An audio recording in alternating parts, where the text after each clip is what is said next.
సినీరంగంలో 50 సంవత్సరాల నటనా ప్రస్థానం పూర్తి అయిన సందర్భంగా నందమూరి బాలకృష్ణ స్వర్ణోత్సవ వేడుకలు హైదరాబాద్లో అంగరంగ వైభవంగా జరిగాయి.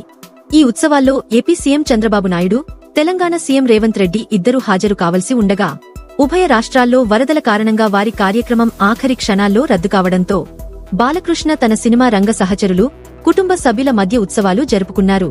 చిరంజీవి, మోహన్ బాబు, వెంకటేష్, రానా, నాని, శ్రీకాంత్, రాజశేఖర్, జీవిత, బ్రహ్మానందం, ప్రముఖ దర్శకులు రాఘవేంద్రరావుతో పాటు అనేక మంది సినీ ప్రముఖులు హాజరయ్యారు. ఈ కార్యక్రమంలో చిరంజీవి ప్రసంగిస్తూ బాలయ్య 50 ఏళ్ల వేడుకలో పాల్గొనడం తనకు చాలా సంతోషంగా ఉందని చెప్పారు. ఇది కేవలం బాలయ్యకు సంబంధించిన వేడుక మాత్రమే కాదని, యావత్ తెలుగు సినీ పరిశ్రమ వేడుక అని అన్నారు. బాలకృష్ణ అరుదైన రికార్డును సొంతం చేసుకున్నందుకు ఆనందంగా ఉందని చెప్పారు. బాలకృష్ణతో కలిసి ఒక ఫ్యాక్షన్ మూవీ చేయాలనే కోరిక తనకు ఉందని, ఖచ్చితంగా చేస్తానని అన్నారు చిరంజీవి.